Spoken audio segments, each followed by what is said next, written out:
I feel like for me, just asking that question of what is unconditional love in this moment? What does that look like?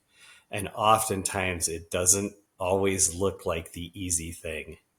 The easy thing would be to alienate, to cut off relationships, to throw relationships away.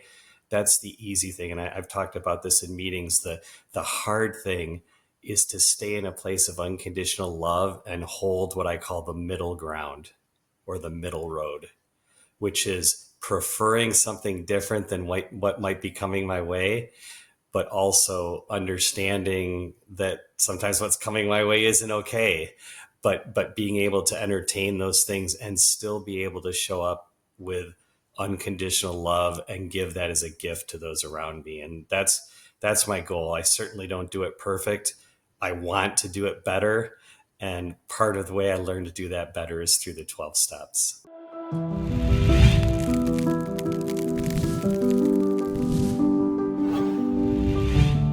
Hi, and welcome to the Family Disappeared podcast. In today's podcast, we get to continue our group conversation around the topic of love. For myself, I felt as if we went fairly deep with the first part of the conversation, and today's second part continues in a similar vein. There's authenticity, vulnerability, and the kind of shared reality that I personally really value. And for me, this comes from being an active member of this community. The conversation today touches on a lot of different subject areas. How working a 12-step program can help you with self-love, the issue of power and control in relationships, the importance of acceptance and letting go, big topic, how to build healthy connections in your life, the connection between the mind and the body and what we can do to take care of both, and the importance of a supportive community. So when I have the opportunity to have conversations like these, it serves as a great reminder to me, and I need to be reminded of this often, that healing is messy. It's not predictable, it's not linear. And I know for myself, if I can accept that concept and embrace it, and you take that forward and aim to practice my own personal recovery on a daily basis to the best of my ability, using kindness and grace, both of which I really learnt and get reinforced in the PAA community. If I adopt kindness and grace for myself and for others, progress can be made. I'm living proof of that, and I can see it in my life. I can see the changes that I've made. It's amazing to me to find that change is actually possible, that our lives can improve and grow, and we can also make space to grieve a broken connection with our loved ones. So let's check out the conversation. I deliberately chose the topic of love with a particular focus on unconditional love for this podcast, because as I continue to walk my healing journey, it just becomes more and more obvious to me how important self-love is. I'm very motivated to change how I relate to all of the people in my life. And as I pursue this, I'm really getting a different understanding on a deeper level that it's not possible to relate to people differently in my life until I focus on the relationship that I have with myself first. I'm really learning that I can only really love others the way I want to, unconditionally moving forward, if I show that love to myself in every aspect of my life. So before I started doing program work, my self-esteem was really low. I didn't have any kind of self-worth. I came into the program feeling like an abject failure, and especially in the arena of interpersonal relationships. I was at a very low point in my life. I was feeling depressed. I didn't think that I had anything good to offer the world. I certainly didn't have any energy to pursue anything like that. I couldn't see a way forward. I was feeling very desperate. I didn't think I could change anything. And I was at such a low point in my life at that point that I really didn't think that I deserved to be happy. I came into program with my only experience of love and affection really over the course of my life, having been based on transactional love. I'm a lifelong people pleaser. I was very accustomed to working for attention and affection. I'd always had to earn it. And I didn't know any other way. I didn't know any other way was possible. I'd never experienced it.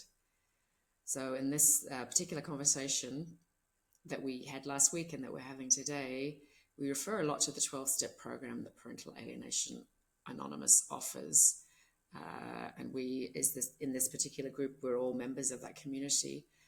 I know for myself, because I've been consistently working the program and accessing the love and support of its members, no matter how I'm feeling, and that's been quite a journey to do that, to actually reach out for help. I'm very grateful that I'm learning to do that. Because I am doing that, I'm able to start to experience what self-love could feel like, does feel like, which is amazing. So a theme of the conversation today for me really revolves also around loving the life that you currently have.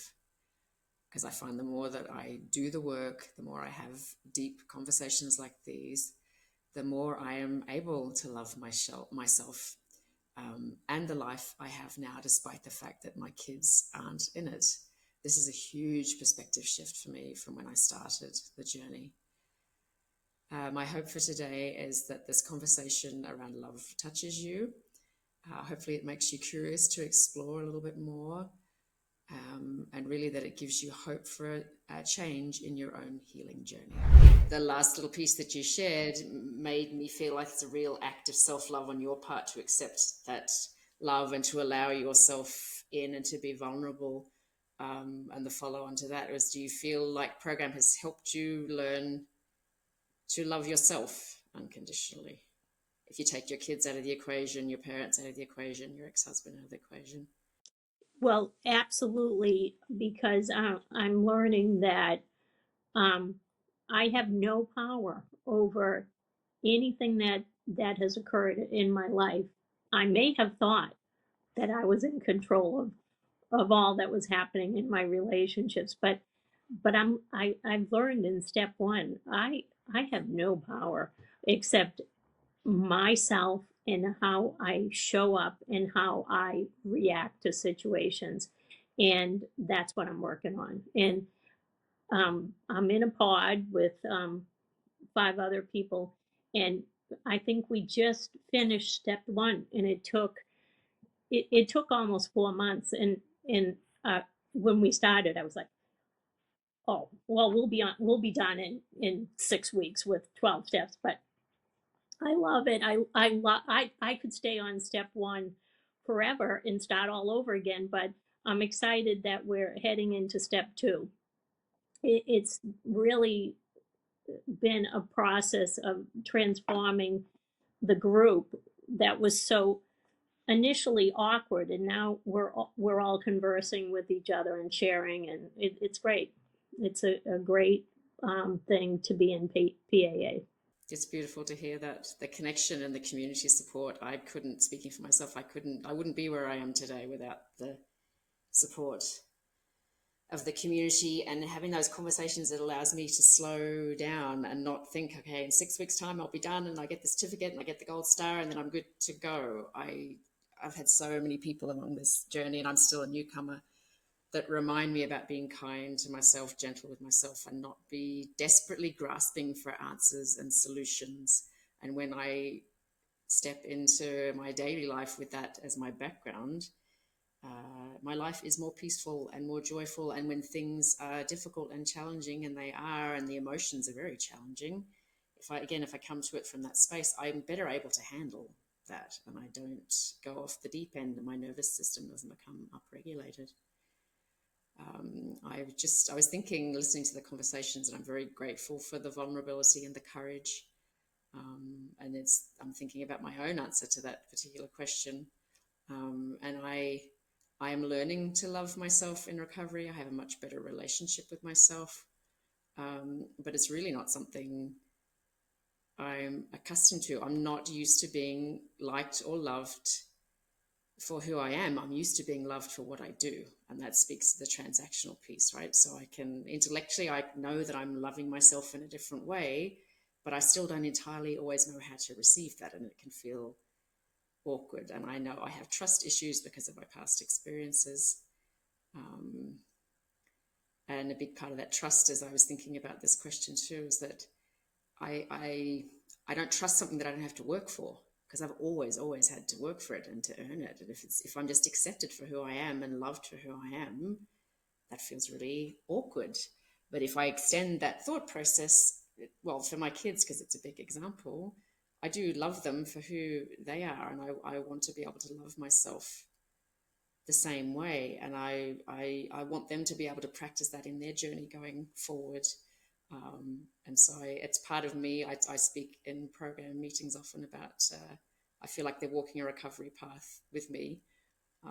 And so I need to engage myself in that process, but putting myself first is not easy. And I'm not used to having my feelings and needs met. And I do have concerns about the love being taken away. But the more I work on that unconditional love piece for myself, I come to the realization that when I put myself first, that's the most important relationship I have at the moment. And then the other relationships stem from that. So when I step into a relationship with someone else, whether it's someone I work with or a friend, or if it's trying to reconnect with my kids, if I'm coming into that relationship from a loving space, it has a totally different impact. I can feel myself showing up differently in relationships. And it's amazing to me. It's very healing. And I'm getting used to it. And I'm getting used to having awkward moments where I will qualify with people and ask if I'm doing the right thing. Am I doing the wrong thing? Am I doing this right? And finding people that are in a similar boat. And so it's like, wow, okay, I'm not the only one that's struggling with this. And that's also a big part of my recovering community. We have these awesome conversations, and I learn to listen to them, and I learn to participate in them. And that's how I get to heal and grow.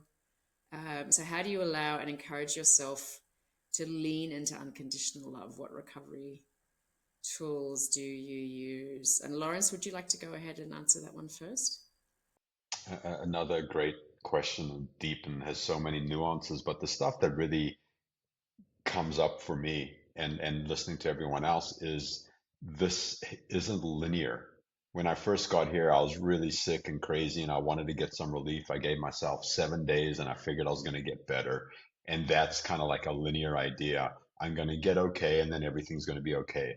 But this is like stop and go. Some days are good, some days are not good. Some days are sideways, some days it's a step forward, some days it's a step back. So for me, it's coming in and out and being really kind to myself to be able to come in and out, and also being really messy. Like I don't start working on myself and then there's a bunch of rainbows and sunshine. There's a lot of rain and thunderstorms. And I find that the rain and the thunderstorms are sometimes much more useful because my garden needs that kind of nourishment to continue to grow.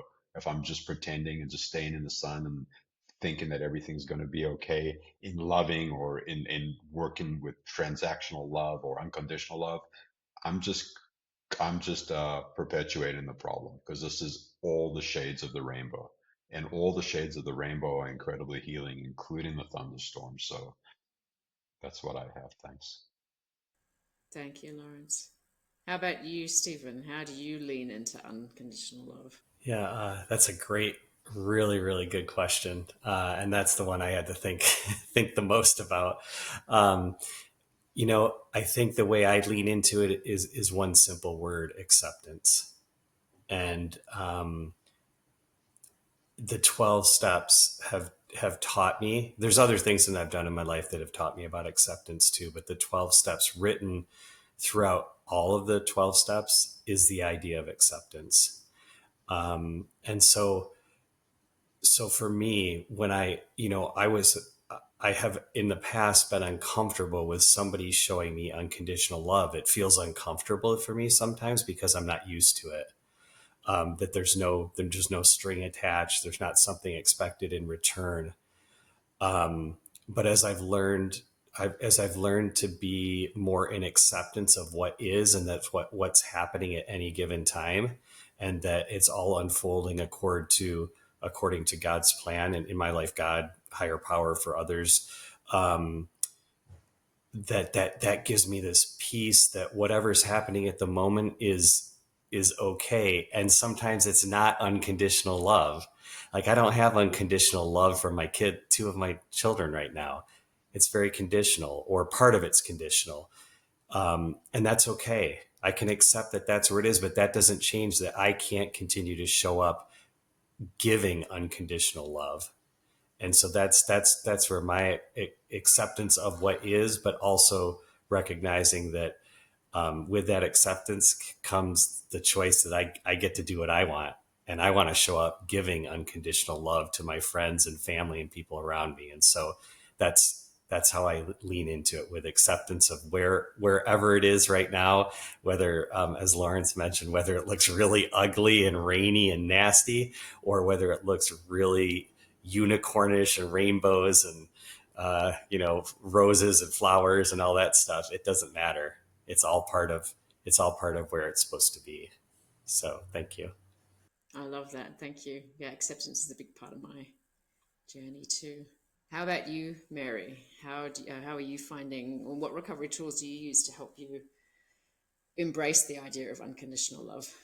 When my alienation began, it was just so something I had never experienced in my life.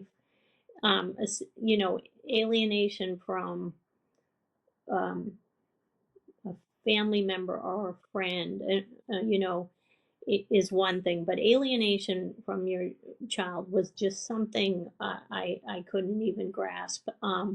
So it took me down physically.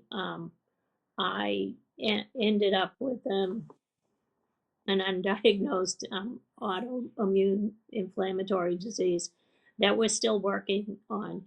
And as as it progressed, and I got counseling and joined PAA, I realized that our mind and body are just so interconnected. And if if we don't love ourselves, then it's going to impact us physically. And so if I can, love that friend who shares with me unconditionally, and empathize with them on their journey, then I need to do that to myself. And that's what I'm learning through recovery and the 12 steps in PAA. So um, I am allowing myself, if my body says, you've had enough, you're too tired to do this, then I listen.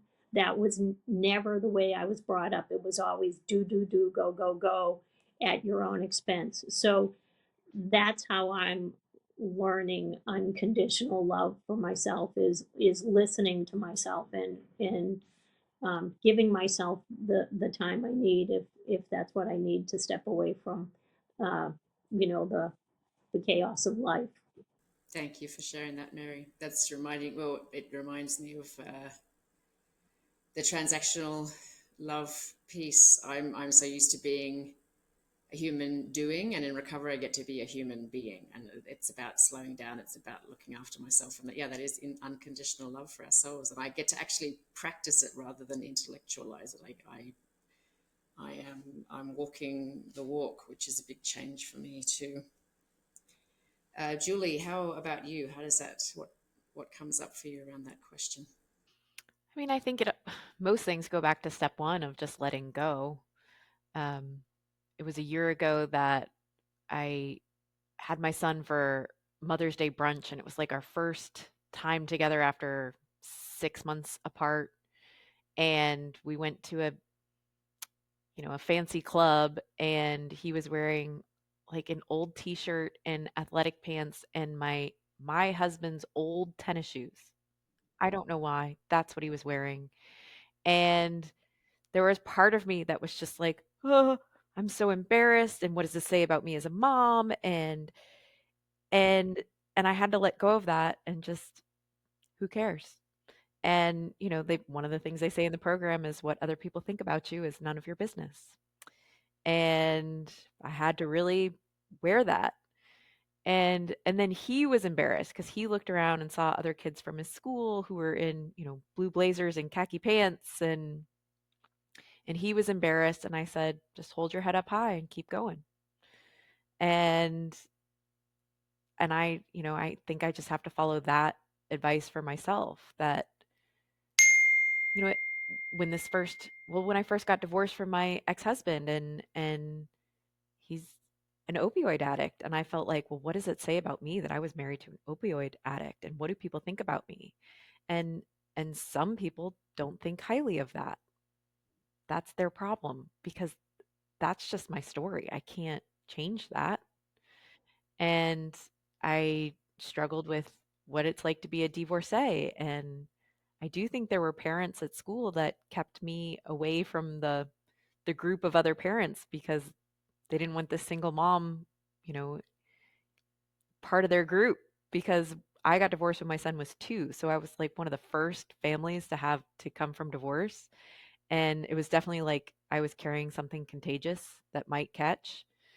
And I had to let go of that too. And it's with each step, it's been like that I have to let go and not allow that to change how I love myself or how I love my son because of how he's dressed, or anything like that. That's just not, it's not up to me. I have to let go and accept myself and accept the people around me, and it's not, that doesn't affect how I love them or how they love me, really. So yeah, I think it all goes back to step 1, let go. Thank you. Thank you for sharing that. If I think for myself about how the recovery tools I use for unconditional love, for me, it's really been a lot of self care. I really haven't looked after myself well over the years because I put so much energy into other people. And the last couple of years, I've really focused on my physical health and my emotional health and spiritual health as well, and spiritual well-being, and really tapping into that and focusing on that. And I didn't make the connection when I started doing that it was an act of love, because I'm not used to practicing self-love. But when I was preparing for this podcast, I realized that been doing a lot of work and being consistent in the work, and I can feel the benefits of it.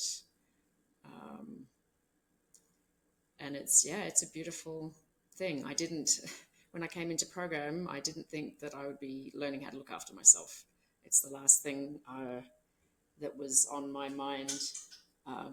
Nor did I really think that I would be able to reestablish a connection with my kids. But I did know that I wanted to be part of a community where I could have these kinds of discussions.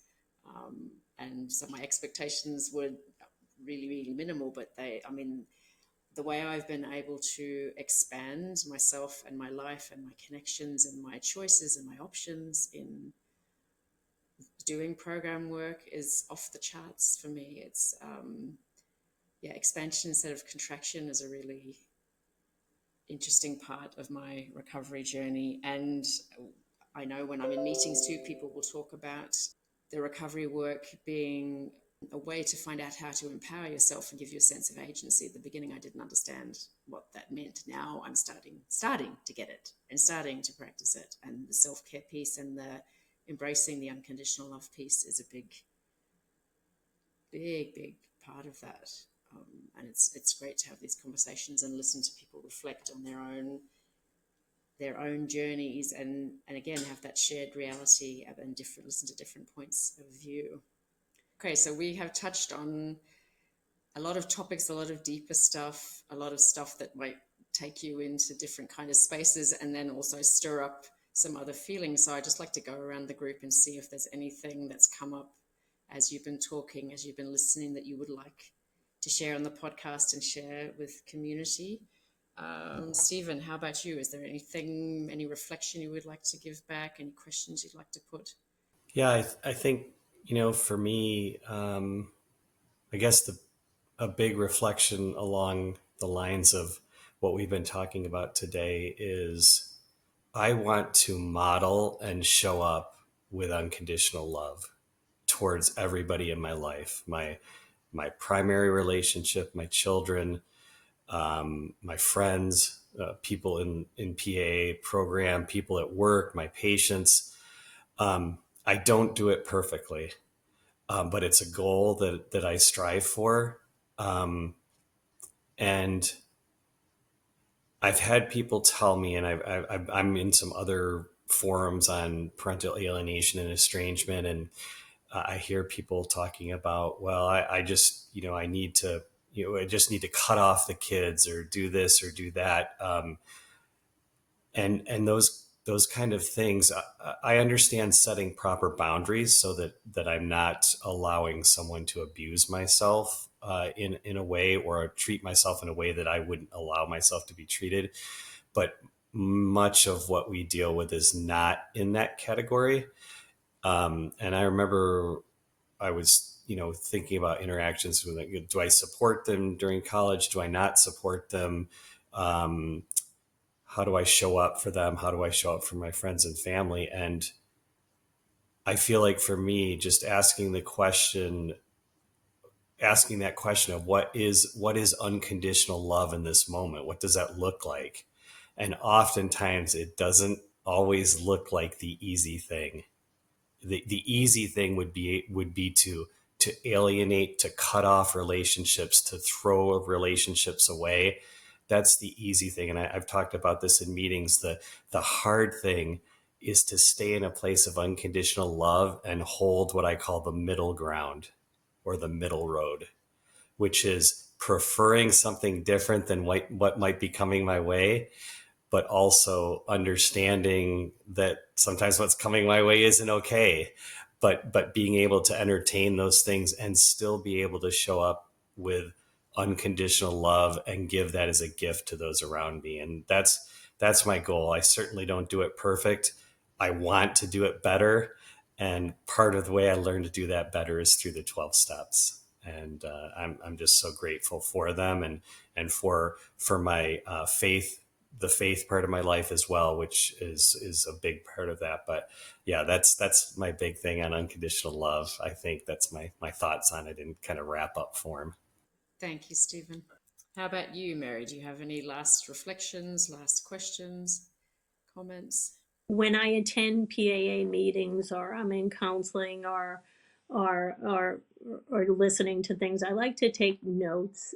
Just say, Anna said this, or Julie said this, because I'll sit in, when I come to my next meeting, I'll look back and I go, oh, I love that they said that. So I was jotting some things down as everyone was speaking, and two things that stuck out to me were, um, when you said, I'm instead of being a human doing, which I can totally relate to, I have to give myself the grace to be a human being.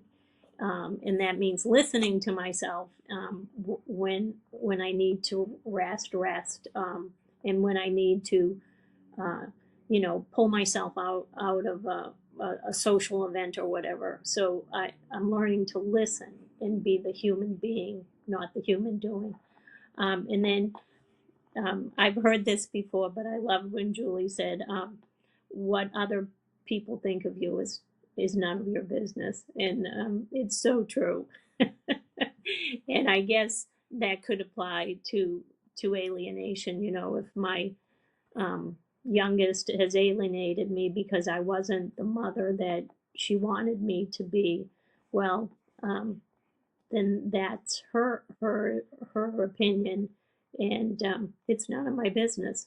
So, um, there's there's just, so much I'm learning, being part of PAA, and working the 12 steps, and um, I want to continue to grow to be the best version of myself, giving and showing up with unconditional love. But as it's a recovery program for us, I I have I have a lot to learn about, always remembering that I deserve that too. So, those are my thoughts. Thank you, Mary. Julie, how about you? Any last thoughts? Well, it's something that has come up with, I think several of us, is that the connection between your body and your mind, and that one of the first steps of self-care is taking care of your body, which I think a lot of us forget. And I know Mary talked about having autoimmune issues. I've had autoimmune issues, and one thing I've learned is that just something as simple as what I eat affects my whole everything. It could change whether or not I'm having an inflammatory response or an autoimmune response, or and it's so simple. It's just, you know, what you eat. And that's what I think we need to remember when it comes to loving ourselves, that it's as simple as just nourishing our bodies with the food we put in, and it starts there. And I think most of us who come into these rooms, no matter which 12-step program you did it through, you come in thinking that you're going to fix your problems on that first meeting. And often I think it's a surprise. I mean, I came in with Al Anon. So, I came in because of what my ex husband was doing, and I thought we were there to fix him, and was shocked to learn that, in fact, no, that's not what you're there for. And I think people come into PAA thinking the same thing, like, we're here to fix our kids. No, we're here to fix ourselves. And it starts with the smallest of steps of how can you better take care of yourself. And it could be as simple as eating better. Just that tiniest little step to show your self-love, and it's amazing what a dramatic change that can create with something so small. And I started to do much better on this journey last summer when I decided to take a trip, because at that time I was not allowed to see my son except through video calls once a week. And and I felt like I was going through a period where I felt like I had to stay put, in just in case I could get my son back. And I realized that it it didn't matter where on the planet I was. I could have video calls. And where I was on the planet was not going to change my situation with my son. And I took the step to go on a trip for me and for my husband, and we traveled and we saw great things and we visited great people, and things started to change for my whole journey when I took that step for myself. And I had to let go of the idea that I was being selfish, that here I am traveling when I'm going through this crisis. And but I was going to be going through the crisis no matter what. and and I could go through the crisis and hike Moab for the first time and see an incredible sunset, and learn to love the life that I had, not the life I wish I had. And I think that it's helpful to start with the basics. Thank you, Julie. Thank you for sharing that. Lawrence, how about you? Do you have some reflections on the conversation? Man, do I have some reflections. But first of all, I just want to say what a great conversation this has been, and really deep and powerful. And I just want to acknowledge for anyone that's new to the podcast or new to our community that it takes time to have these conversations. It takes time to reach the feelings and to work on yourselves enough to be able to process what's happening.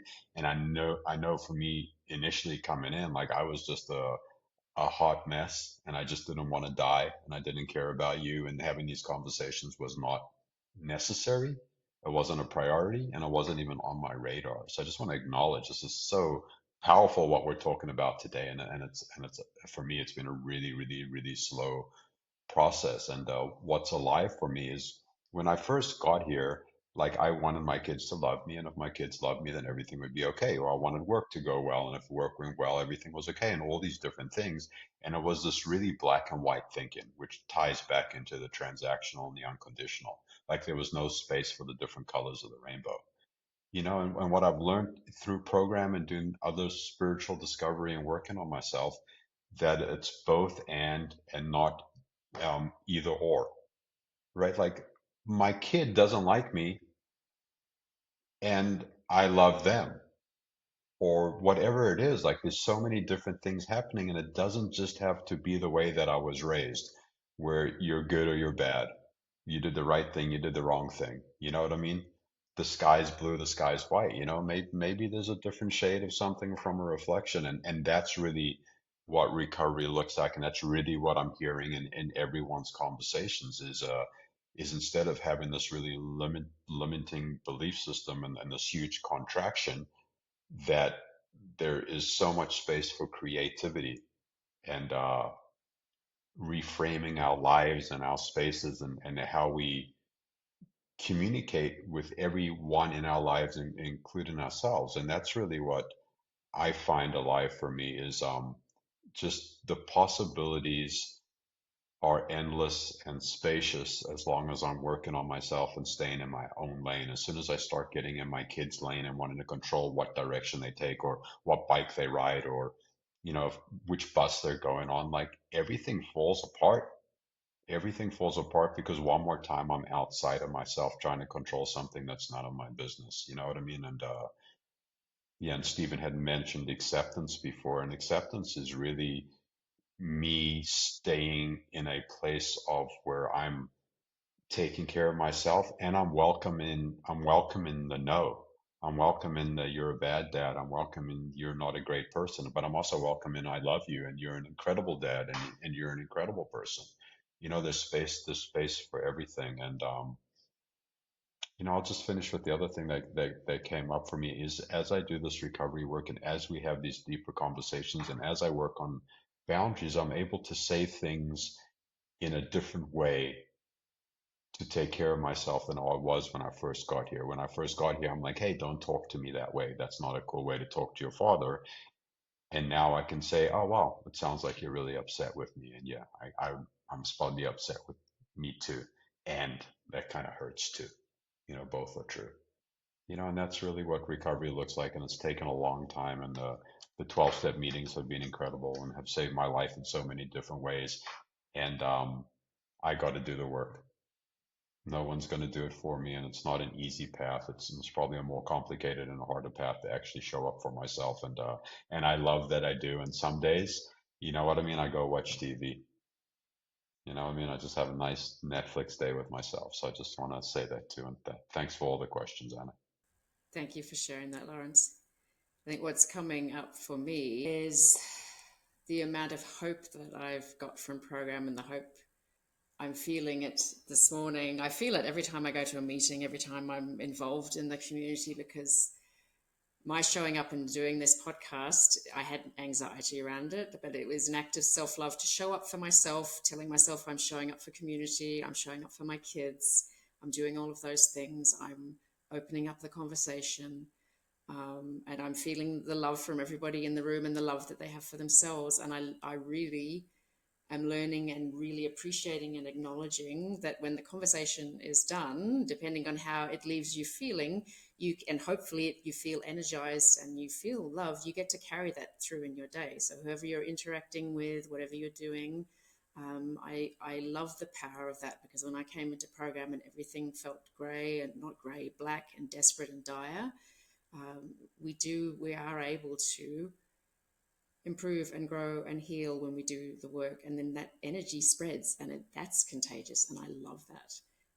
And I'm very grateful for the opportunity to have this conversation, and grateful for everyone's authenticity and vulnerability and the love that they're showing for themselves in showing up today. So thank you, thank you, thank you, everyone, and thank you for allowing me to fumble my way through this process. I'm very grateful. You did Thank great, you. That was Anna. fantastic. Thank you, Thank Anna. you, You Anna. did great. I just can't tell you guys how much I enjoyed today. It's a really great blessing for me to be here with all of you, and some I know better, some I'm just getting to know, but I have my heart's filled with gratefulness today for sure. You did a great Yeah, job, Anne. thank you. Yeah, Thank you. It it's doesn't really really feel good. like it right now. I, I always have appreciation for you, Lawrence, but wow. This is your wow. Holy, holy. I love talking. I've learned to talk in recovery, but this is holding space for everyone this way. And yeah, it's wow. Full of Yeah, reverence for that and gratitude. yeah.